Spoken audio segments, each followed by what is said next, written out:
পর একটা ঘটনা, আর সেখানে বারংবার পুলিশের ভূমিকা নিয়ে প্রশ্ন উঠছে। নরেন্দ্রপুরে কথা বলছিলাম, আর অন্যদিকে শেখ শাহজাহান, তাকেও তো পুলিশ খুঁজে পাচ্ছে না, আর তাই আবারও তাদেরকে নিয়ে প্রশ্ন তো উঠবেই। 25 দিন পেরিয়ে গিয়েছে, টিকি ছোঁয়া যাচ্ছে না সন্দেশখালীর বেতাজ বাদশার, অথচ মেঘনাথের মতো একেবারে আড়াল থেকে দিব্যি তিনি অডিও বার্তা পাঠাচ্ছেন।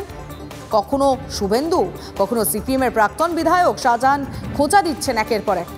ইডির ডাকও থোড়াই কেয়ার।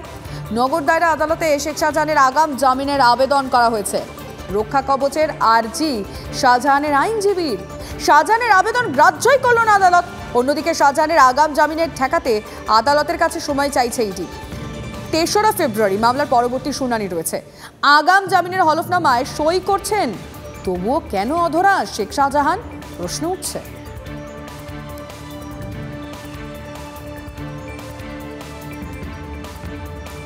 এ বিষয়ে আমরা আইনজীবীর বক্তব্য শুনবো অবশ্যই, কারণ তিনি কি বলছেন সেটা শোনা প্রয়োজন। এবং তার পাশাপাশি এই বিষয়কে নিয়ে রাজ্যপাল সিভি আনন্দ বোস, তার বক্তব্য আমাদের কাছে রয়েছেন। আর রাজনৈতিক মহলে চাপানো তো শুরুই হচ্ছে, কোন দলের নেতারা কে কি ভাবছেন, কি মনে করছেন, তাও শোনাবো। ওই ঘটনার সময় শাহজাহান ওখানে উপস্থিত ছিল, তার উপস্থিতি নিশ্চিন্তকরণ করা যায়নি। আমি দেখেছি যা আছে তাতে মনে হয়েছে যে না অপরাধের সাথে, না অপরাধের টাকার সাথে এই শাহজাহানের কোনো যোগ আছে। আইনত আমরা একটা আগাম জামিনের দরখাস্ত করেছি। শাহজাহান এই লুক আউট বেসিসে আইনি বৈধতা এসে যাচ্ছে যে একটা আগাম জামিন মুভ করার। এবার তিনি কোথায় আছেন সে দেখার দায়িত্ব আমার না আছে, না বলার দায়িত্ব আছে। আমি একটা সিনিয়র বিপ পেয়েছি 9টার সময়, আমি পড়েছি, আমি দেখেছি, দেখে আমার মনে হয়েছে যে হ্যাঁ এই দরখাস্তের আইনত গ্রহণযোগ্যতা আছে। The law is taking its course. The raid has been done. The culprit will be taken care of in the appropriate manner. Let us not be hasty. This is not a promise, it's a commitment. The guilty will certainly be brought to book. Please wait patiently. Let the law take its course.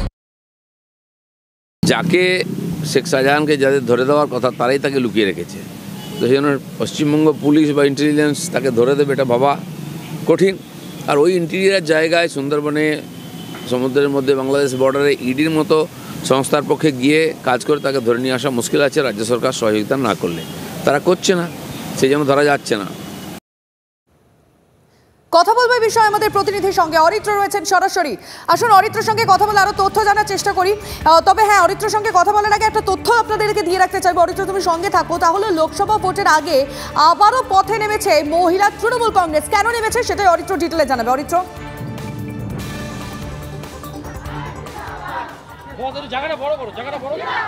দেখো একদমই আজকে রাজ্যের মহিলা তৃণমূল কংগ্রেসের তরফ থেকে যারা প্রথম সারি নেতৃত্ব রয়েছেন, শশীপা দা, চন্দ্রিমা ভট্টাচার্য সহ একাধিক মালা রায় তারা রয়েছেন এবং তারা মিছিল করছেন আজকে কেন্দ্রীয় সরকারের বিভিন্ন প্রতিবাদের বিরুদ্ধে।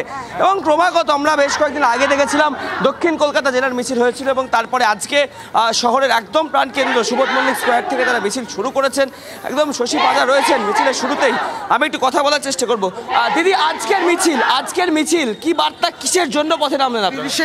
30শে জানুয়ারি আমরা গান্ধীজির মৃত্যু দিবসেতে তাকে শ্রদ্ধা জানিয়ে এবং বাংলার সাংস্কৃতিক, বাংলার ঐতিহ্যকে রক্ষা করতে হবে। কারণ রাজনীতির নামে যেভাবে গালিগালাজ আরম্ভ করেছে এবং তার প্রতিবাদে মমতা বন্দ্যোপাধ্যায়কে গালে থাপ্পড় যেন কে দেবে, গণতন্ত্র তাদের গালে থাপ্পড় দেবে। আজকে রাস্তায় এত মহিলারা এসছেন এর প্রতিবাদে।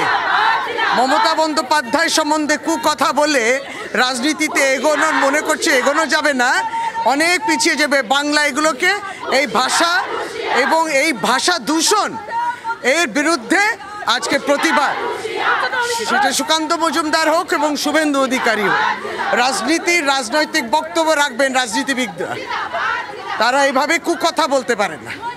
অর্থাৎ গতকাল সুকান্ত মজুমদারের যে কুকথা সেই প্রতিবাদ যেমন একদিকে জানাচ্ছেন, তার পাশাপাশি কেন্দ্রের একাধিক বিরোধী কর্মসূচি তারা নিয়েছেন, যেমন বেটি বাঁচাও বেটি পড়াও, পাশাপাশি কেন্দ্রীয় সরকারের বদল এবং একাধিক বিষয় নিয়ে তারা কিন্তু রাস্তায় নেমেছেন। সব মিলিয়ে লোকসভা ভোটের আগে কিন্তু জোড়া চাপ বাড়াতে চলেছে তৃণমূল কংগ্রেস। একদিকে যখন মাদার তৃণমূলের একাধিক কর্মসূচি, খোদ দলনেত্রী মমতা বন্দ্যোপাধ্যায় তিনি যখন একদম উত্তরবঙ্গ সফরে মানুষের সাথে জনসংযোগ করছেন, দিকে দিকে মিটিং করছেন, সাংসদ অভিষেক বন্দ্যোপাধ্যায় তিনি রিভিউ মিটিং করছেন তার লোকসভা কেন্দ্রে, ঠিক তারই পাশাপাশি কিন্তু এবার শহরের রাজপথে মহিলা তৃণমূল কংগ্রেস, অর্থাৎ একদিকে তৃণমূল কংগ্রেস, অন্যদিকে মহিলা তৃণমূল কংগ্রেস সহ যে সমস্ত শাখা সংগঠনগুলি রয়েছে তারা কিন্তু একযোগে পথে নেমে প্রতিবাদ জানাচ্ছেন কেন্দ্রীয় সরকারের একাধিক নীতির বিরুদ্ধে, এবং যে ছবিটাই কিন্তু আজকে শহরের রাজপথে ধরা পড়ছে। রাজ্যের আইন শৃঙ্খলা পরিস্থিতি নিয়ে ফের উদ্বিগ্ন প্রকাশ করেছেন রাজ্যপাল।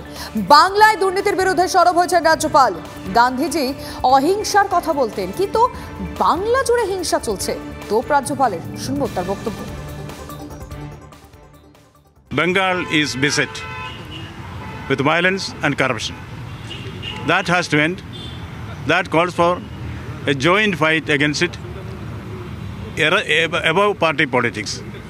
It's a canker which has affected the society. We have to put our heads together, all our efforts together, and see that these two vices are removed from the Bengal society. আইন শৃঙ্খলা নিয়ে পাল্টা বিজেপিকে নিশানা শোভনদেব চট্টোপাধ্যায়ের।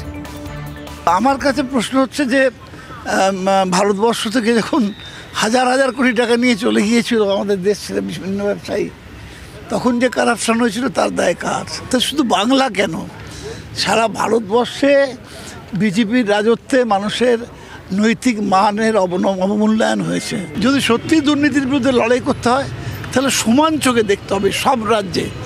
আজকে কেউ vault খেয়ে যদি ওদিকে চলে যায়, সে ওয়াশিং মেশিনে ধোয়া হয়ে যায়, এইগুলো ওদেরকে সোসাইটির কাছে ভালো রিয়াকশন হচ্ছে না। আমরা দুটো ছবি এই মুহূর্তে আপনাদেরকে দেখাচ্ছি। একদিকে রায়গঞ্জে মুখ্যমন্ত্রী মমতা বন্দ্যোপাধ্যায়ের মিছিল, এবং অন্যদিকে কলকাতায় নারী সুরক্ষা নিয়ে পথে নেমেছে তৃণমূলের। দুই ছবি এই মুহূর্তে সরাসরি দেখছেন। একদিকে রায়গঞ্জে মুখ্যমন্ত্রী মমতা বন্দ্যোপাধ্যায়ের মিছিল, এবং রায়গঞ্জ থেকে এই মুহূর্তে আমাদের প্রতিনিধি সৌরভ গুহ রয়েছে। সৌরভ, এই মুহূর্তে মিছিল কতদূর পৌঁছলো?